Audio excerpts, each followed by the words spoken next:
The massive screens aboard the Federation's Deep Space Monitor Station lit up with warning signals. Officer Red, a tall alien with metallic-looking skin, stood up from his relaxed position. His four eyes widened as he checked the readings again. Something had just entered their space, and it wasn't following any known Federation flight patterns. "High Commander, we have an unidentified vessel approaching Sector 7. Red reported to his superior. "It's not matching any species in our database."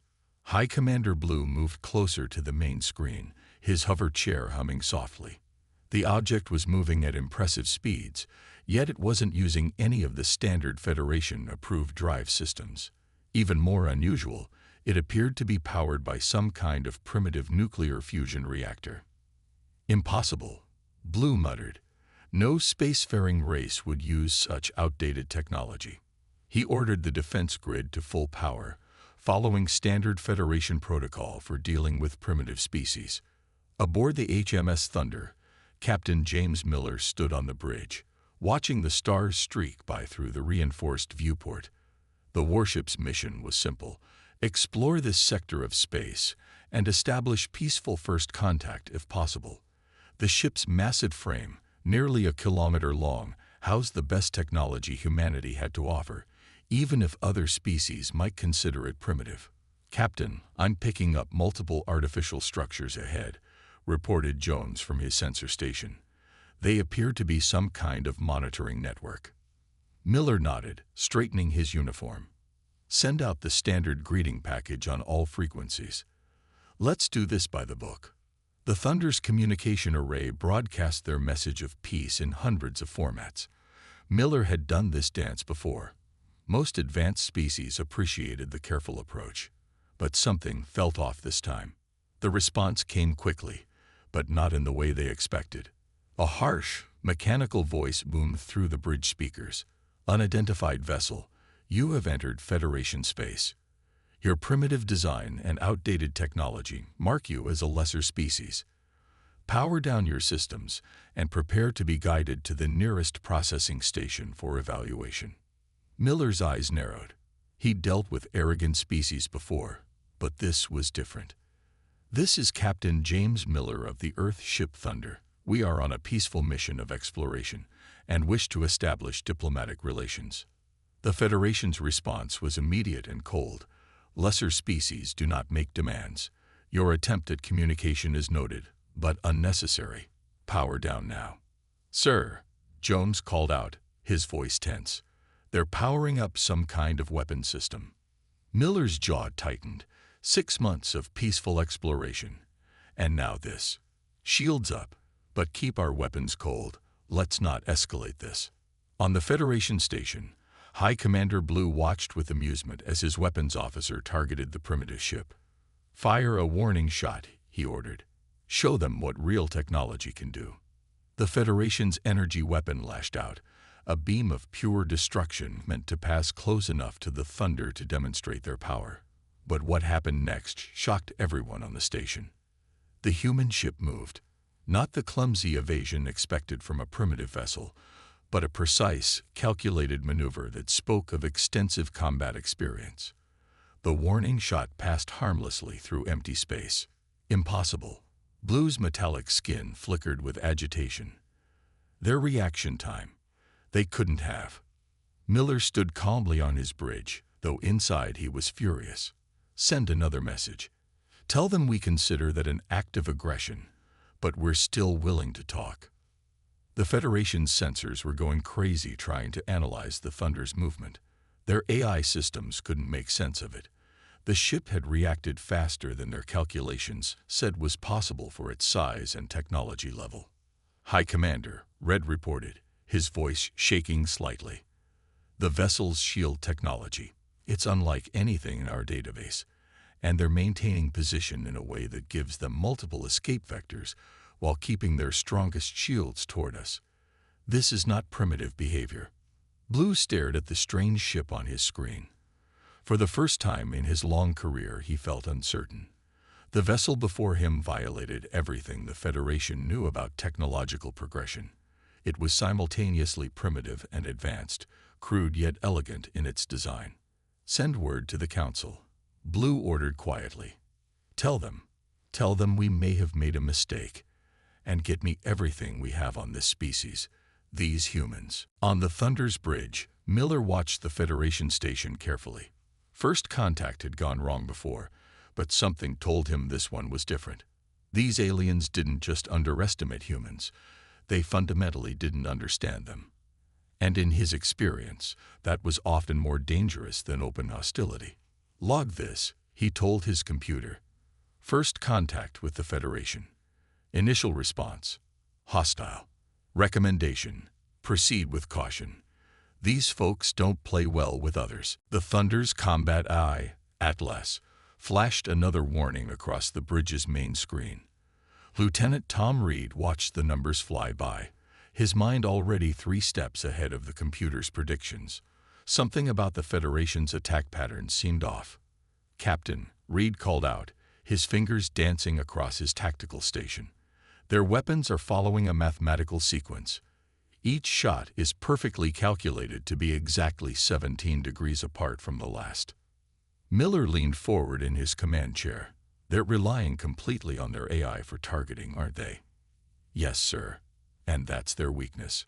Reed's eyes lit up with understanding. At last, show me their pattern projection. The AI displayed a beautiful, perfect web of predicted enemy fire. It was flawless in its mathematical precision, and that made it predictable. Permission to demonstrate why humans still fly their own ships, sir? Reed asked, a slight smile playing across his face. Miller nodded. Show them what we can do, Lieutenant. On the Federation station, High Commander Blue watched in growing frustration as the Thunder began to move in ways that defied their combat computer's predictions. The human ship wasn't just evading their shots, it was dancing between them, using patterns that seemed random but somehow always put them exactly where they needed to be. Impossible, Blue's second-in-command shouted. Their primitive fusion drives shouldn't allow such maneuverability. Reed's hands flew across his controls, guiding the massive warship through spaces that the Federation's computers had declared impossible to navigate. The Thunder spun and weaved, each movement seemingly random but perfectly executed. Atlas provided suggestions, but it was Reed's human intuition that chose which ones to follow and which to ignore. Sir, Jones called from his sensor station. Their targeting computers are having trouble keeping up with our movements. They're increasing power to their weapons to compensate. Miller watched as Reed guided them through another impossible series of maneuvers. The Federation's perfect, predictable attack pattern was becoming their greatest weakness. Every shot was precisely calculated, and therefore perfectly avoidable to a pilot who could think outside the box. Their entire military doctrine is based on AI perfection, Miller realized aloud. They've forgotten that sometimes imperfect human intuition is exactly what you need. The Thunder's engines roared as Reed executed another maneuver that the Federation's computers had calculated as impossible. The massive ship moved like a dancer, each motion flowing smoothly into the next, never where the enemy's mathematical predictions said they should be. On the Federation station, alarms began to blare. Their targeting computers were overheating, trying desperately to calculate new solutions for a ship that refused to follow logical patterns. Blue watched in growing horror as his perfect defense network was made to look foolish by what his people had dismissed as primitive technology. Sir, Reed called out, his voice tight with concentration. I can get us into position to disable their main weapon array. One shot, right in the sweet spot their shields don't quite cover because their AI thinks no one would be crazy enough to shoot from that angle. Miller studied the tactical display. The shot Reed was suggesting would require threading their main gun's firing solution through a gap in the Federation's defenses that was barely wide enough for the energy beam to pass through. The Federation's computers had probably calculated the gap as too small to be a threat. Do it, Miller ordered. The Thunder rolled into position, its movement looking like a stumble to Federation observers, but actually placing them perfectly for Reed's shot. Their main gun fired once, the energy beam passing through the tiny gap in the Federation's defenses and striking exactly where Reed had predicted. The Federation station's main weapon array went dark. "Direct hit," Reed reported, allowing himself a small grin. "Their computers still haven't figured out how we did that." Miller nodded in satisfaction. "Send them another message. Tell them we're still willing to talk, but we've demonstrated only a fraction of our capabilities." Blue stared at his disabled weapons array in disbelief. His entire career, he'd trusted in the perfection of AI combat systems. But these humans, they'd turned imperfection into an advantage. Their unpredictability, their willingness to try what the computers said was impossible, had overcome centuries of technological advancement. "Send word to the Council," Blue ordered, his voice shaking slightly. "The humans, they don't just break our rules. They'd break our understanding of what's possible." The Federation Council chamber buzzed with angry voices. 50 different alien species argued as they watched replays of the Thunder's impossible maneuvers. Their perfect society, built on AI precision and technological superiority, had been challenged by what they considered a primitive species. "These humans must be contained," one council member shouted, his crystalline form flashing with agitation. "They're too unpredictable, too dangerous." The council's debate was interrupted by an announcement that made everyone fall silent. 3 more human ships had entered Federation space. Leading them was the diplomatic vessel Starbridge, carrying Admiral Lisa Stone. The Federation's greeting fleet approached the human ships cautiously this time. No one wanted another demonstration like the Thunder had provided. The Council watched through their automated sensors as the Starbridge took position near their station. Its design was similar to the Thunder, but clearly built for peace rather than war. "This is Admiral Lisa Stone of Earth's diplomatic fleet." Her voice came through clear and strong. "We're here to discuss recent events and establish proper relations between our peoples." The council members looked at each other in confusion. According to their data, Stone outranked Captain Miller, yet she had come to talk rather than take command of the situation. This went against everything they understood about military hierarchy. "Admiral Stone," the council leader spoke, his mechanical voice carefully neutral. "Your presence is noted. We are curious why you don't simply order Captain Miller to withdraw his ship." Stone's laughter surprised them all. "Order James to withdraw. The Thunder's position is perfect for protecting both our ships during negotiations. I trust his judgment completely." This concept shocked the Council. In their society, higher ranks always overrode the decisions of lower ones. The idea of trusting a subordinate's judgment was foreign to them. "We have reviewed the Thunder's actions," another council member said. "Your ship's movements defy our combat computer's predictions. You must explain how this was achieved." "That's simple," Stone replied. "We let humans be human. Lieutenant Reed flew that ship based on instinct and experience, not just computer calculations. It's what we do best: combine technology with human intuition." The council chamber erupted in confused discussions. The idea of not relying solely on AI guidance was radical to them. Their entire society was built on the principle that computers always made better decisions than biological beings. Meanwhile, on the Thunder, Miller watched the diplomatic dance with interest. "They still don't get it, do they?" he asked his bridge crew. "They can't understand why we don't just let computers run everything." "Their loss," Reed replied from his station. "They've forgotten that sometimes you need to feel your way through a situation, not just calculate it." The Federation's sensors constantly scanned the human ships, trying to understand their technology. But what confused them most wasn't the technology, it was the crew. Humans moved around their ships with a freedom that seemed chaotic to Federation observers. Each person made dozens of small decisions every minute, adapting and adjusting based on the situation. Back in the council chamber, Admiral Stone continued her diplomatic mission. "We're not here to threaten you," she explained. "But we won't submit to being called lesser either.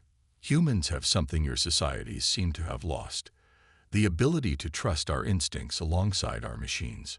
The council leader's mechanical voice showed a hint of emotion for the first time. This is not how advanced societies operate. There must be order, precision, predictability. Must there? Stone asked quietly. Look how far we've come by embracing a little chaos alongside our order.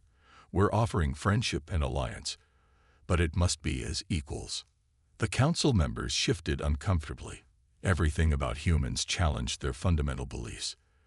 These creatures used outdated technology yet achieved impossible results.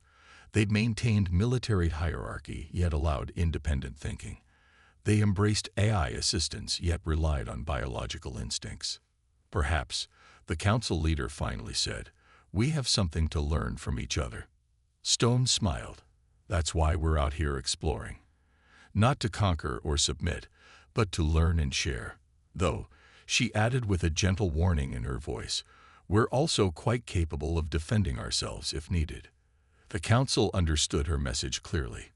The humans came in peace, but they had already proven they couldn't be bullied or controlled. For the first time in centuries, the Federation faced a species that forced them to question their most basic assumptions about civilization and progress. While Admiral Stone worked on diplomatic solutions, not everyone in the Federation agreed with peaceful talks. A group of hardline commanders decided to take matters into their own hands. They believed eliminating the human threat quickly was the only logical choice. The attack came without warning. 30 Federation warships dropped out of faster-than-light travel near the human colony of New Eden. Their computers had calculated a perfect attack pattern that would destroy the colony's defenses in exactly 7 minutes. But the Federation had made a terrible mistake. They didn't know that humans always prepared for the worst while hoping for the best. Multiple Federation signatures detected. The colony's defense officer shouted. Within seconds, the emergency bunkers were activated. The colony's shields, which the Federation had dismissed as primitive, snapped to full power. And most importantly, a distress signal shot through space. Aboard the Thunder, Captain Miller was the first to receive the call.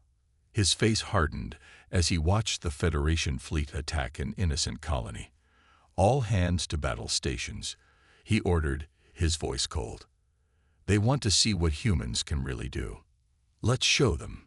The Thunder's engines roared to life. Behind it, Admiral Stone's entire diplomatic fleet turned as one. The Federation was about to learn why attacking human civilians was a terrible idea. Lieutenant Reed, Miller called out. Time to show them some real flying. The Thunder led the charge, moving in ways that still baffled Federation computers. But this time, they weren't just dodging. They were attacking. Reed's seemingly random maneuvers put the massive warship exactly where it needed to be, its weapons finding gaps in the Federation's perfect formations. The Federation commanders watched in horror as their carefully planned attack fell apart. Their ships, arranged in mathematically perfect patterns, couldn't adapt to the chaos humans brought to the battlefield. Each human ship moved differently, unpredictably, yet somehow working together in a way that seemed impossible. Their attack patterns make no sense. One Federation commander shouted as another of his ships went dark. The humans weren't following any known combat doctrine. Each ship acted independently, yet somehow part of a larger plan that their computers couldn't predict. Admiral Stone's voice cut through all communication channels. You attacked a civilian colony, she said quietly. Now you'll learn why humans take protection of innocent life so seriously. The Thunder spun through space, its weapons blazing. Reed's piloting became an art form, each movement setting up the next 3 attacks. The Federation's perfect formations began to break apart as human ships seemed to appear exactly where they weren't supposed to be. Sir, Jones called from his sensor station on the Thunder. The colony's shields are holding. No civilian casualties. Miller nodded grimly. Good. Now let's teach them why you don't attack human civilians. He opened a channel to the other human ships. Remember, disable when possible. We're better than them. We don't need to destroy. The Federation commanders couldn't understand what was happening. Their computers calculated each human attack as impossible seconds before it succeeded. Ships that should have been easy targets became deadly threats.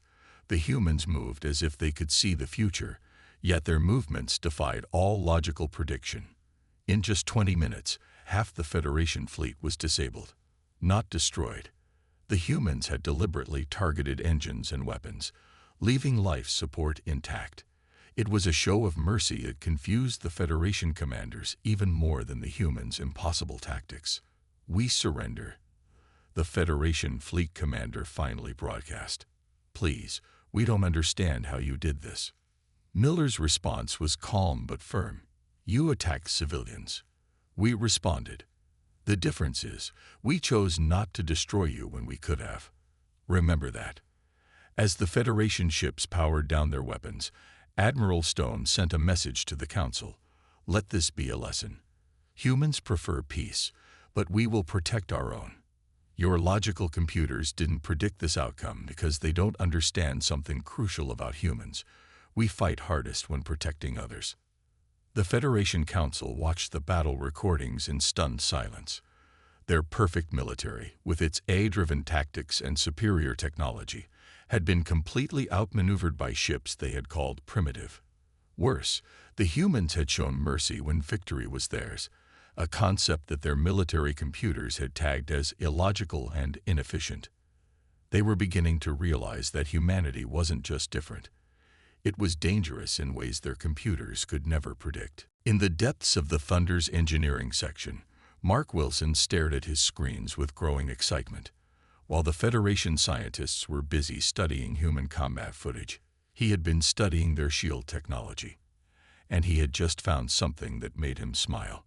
"Captain," he called through the ship's comm system, "I need you in engineering. You're going to want to see this." Miller arrived to find his chief engineer surrounded by holographic displays showing Federation shield patterns. Wilson had always been different from other engineers.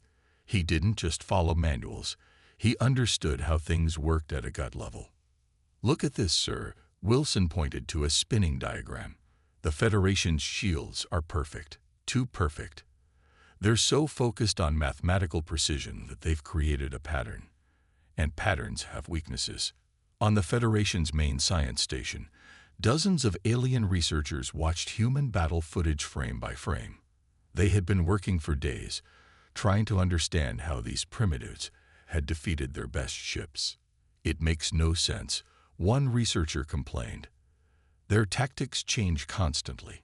Sometimes they follow standard combat procedures, then suddenly they do something completely illogical that somehow works perfectly." Back on the Thunder, Wilson explained his discovery. "Their shields rotate frequencies in a perfect mathematical sequence. It's beautiful, really. But they never vary from it because their computers say it's the optimal pattern." Miller leaned closer to the display. "And you found a flaw in this perfect pattern." "Better than that." Wilson grinned. "I found a way to predict it. If we time our shots just right, we can hit them exactly when their shields are changing frequencies. It's like catching them with their pants down." The Federation scientists were growing frustrated. Every time they thought they understood human combat tactics, they found examples that contradicted their theories. One ship would fight defensively, then suddenly turn aggressive. Another would seem to retreat, only to turn it into a perfect attack position. How do they coordinate without a central combat computer? A Federation analyst asked. Each ship acts independently, but somehow fits into a larger strategy. It's chaos, but organized chaos. Wilson was still explaining his discovery. The Federation relies too much on computers telling them what's perfect. They forgot that sometimes perfect is predictable. A little randomness in their shield frequency rotation would have prevented this weakness, but their computers say this pattern is optimal, so they never change it. "Can you exploit this weakness?" Miller asked. "Already wrote the program." Wilson patted his console proudly. "We can't take their shields down completely, but we can create windows of opportunity, brief moments when they're vulnerable. Just need someone crazy enough to time their shots perfectly." Miller smiled. I think Lieutenant Reed might be interested in this." Meanwhile, the Federation analysis team had reached a disturbing conclusion. These humans, their lead scientist reported to the Council, they don't just use their machines. They work with them. Their combat computers make suggestions, but the humans choose which ones to follow based on something we can't quantify.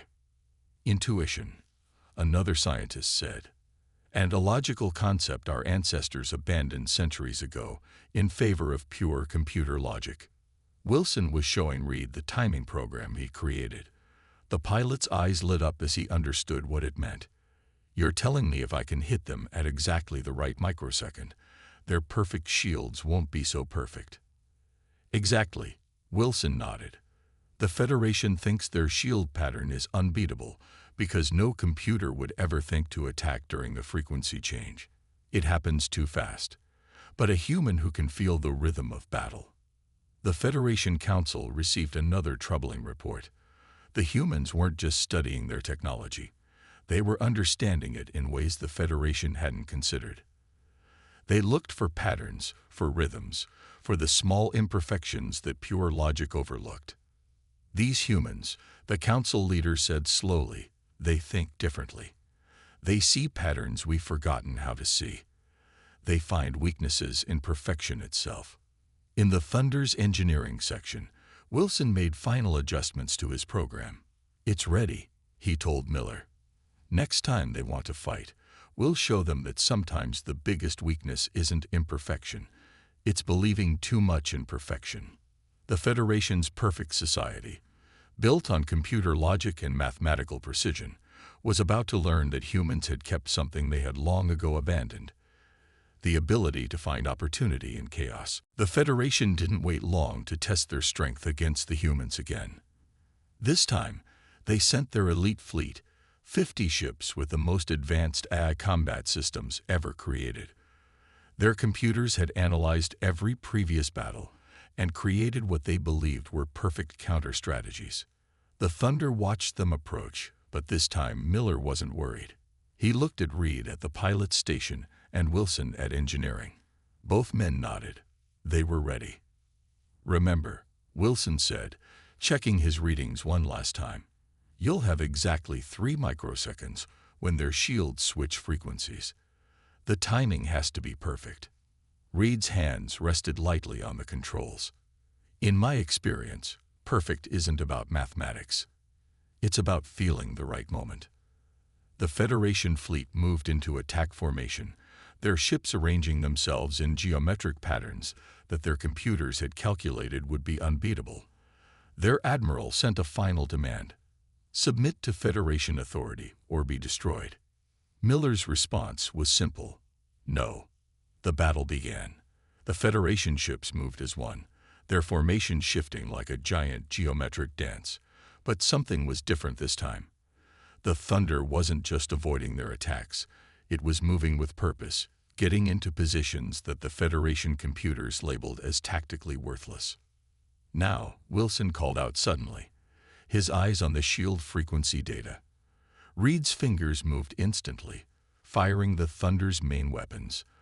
The shots threaded through the Federation formation and struck a ship at exactly the moment its shields were changing frequencies. The Federation ship's perfect defenses failed. Not completely, but enough. The shot penetrated deep enough to disable its main power core. The ship drifted, dead in space. "Impossible," the Federation admiral shouted. "Our shield patterns are perfect. They cannot be predicted." But the Thunder was already moving to its next target. Reed had found the rhythm now. He could feel the pattern of the Federation's shield rotations. Each shot was timed perfectly, striking in those tiny windows of vulnerability that the Federation's computers had deemed too brief to matter. One by one, Federation ships began to drift powerless. The Thunder moved like a dancer through their formation, each attack precisely timed. The Federation computers frantically tried to change tactics, but they couldn't break free from their own programming. They were too perfect, too predictable.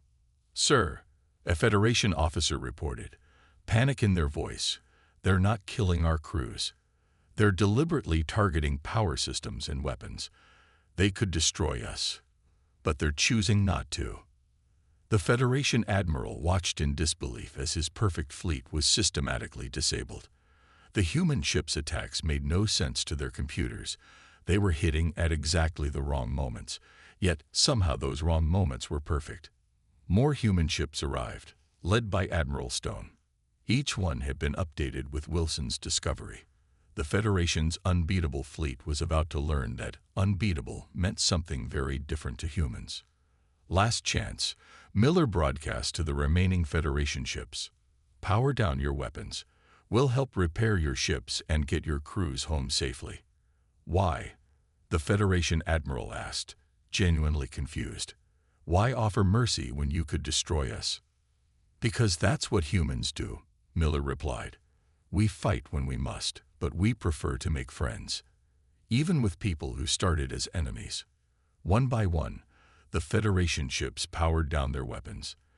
Their perfect formations broke apart as crews chose survival over their computers' recommendations to fight to the end. In the Thunder's engineering section, Wilson watched his shield frequency program work exactly as planned.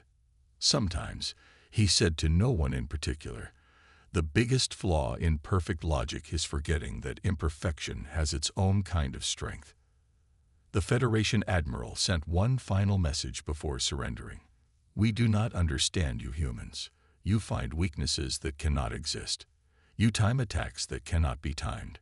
You show mercy that cannot be logical. Miller smiled as he responded, that's humanity's greatest strength.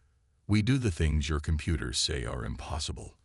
And we do them not because they're logical, but because they're right. The battle ended with no lives lost on either side.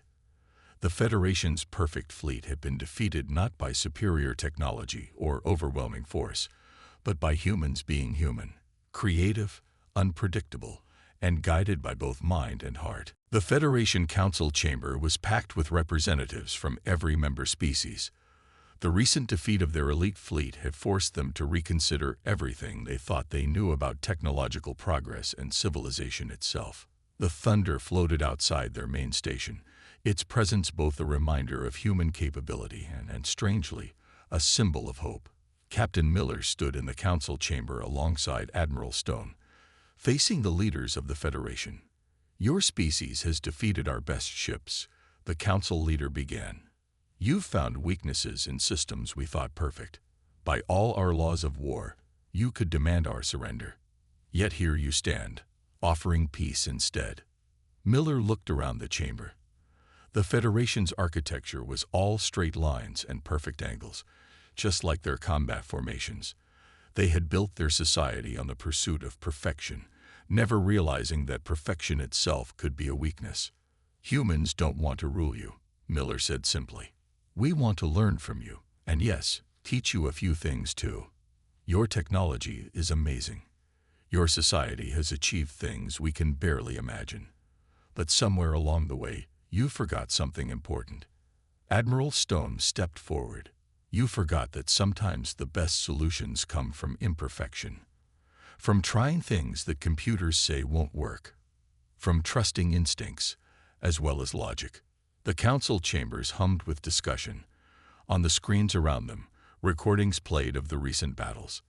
They showed human ships moving in ways that defied computer logic, yet achieved impossible results.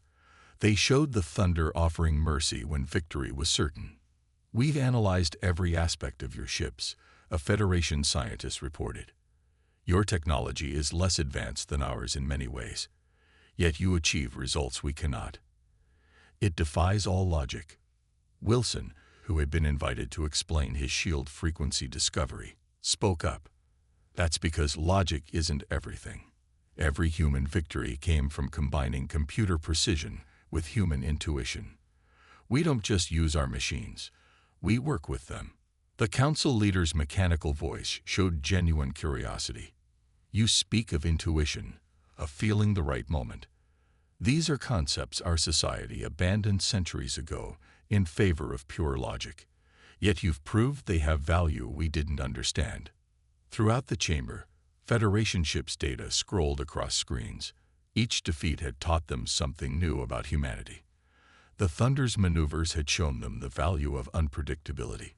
Wilson's shield frequency discovery had shown them the danger of too much perfection. And their mercy had shown them that strength didn't always mean destruction. "We propose a new kind of alliance," Admiral Stone said. "Not one of ruler and ruled, but of equals. Different kinds of equals, but equals nonetheless. You have much to teach us about technology and social harmony. And maybe we can teach you about thinking outside the box." Lieutenant Reed, who had been quietly watching, added, "Your computers are amazing, but they only see what's logical. Sometimes the best solution is the illogical one that somehow works." The council chamber fell silent as the leaders considered this. Centuries of believing in the superiority of pure logic and AI guidance were being challenged. But the evidence was undeniable. Humanity's combination of technology and intuition had proven more effective than their perfect systems. Perhaps, the council leader finally said, "It is time for the Federation to evolve. To remember what we forgot. To learn that perfection isn't always perfect." The peace treaty that followed was unlike anything in Federation history. Instead of demanding submission from a lesser species, they found themselves eagerly learning from humans. Federation ships began carrying human pilots alongside their AI systems. Their shield frequencies started incorporating random variations. They remembered how to trust instinct alongside logic. As Miller prepared to return to the Thunder, the council leader stopped him. "You could have destroyed us. Your discovery of our shield weakness, your superior tactics. You could have conquered the Federation. Why choose peace?" Miller smiled. "Because that's what humans do. We fight when we must, but we'd rather make friends. We seek out new life and new civilizations not to conquer them, but to learn from them, to grow together." The Thunder became a legend in Federation space, not just as the ship that had defeated their best fleets, but as the ship that had taught them to be better. That had shown them perfection could be found in imperfection. Strength could be shown through mercy. And sometimes the best solution was the one that no computer could calculate. And somewhere in deep space, new Federation ships and human vessels explored together, each learning from the other, proving that the best path forward wasn't pure logic or pure instinct, but a blend of both.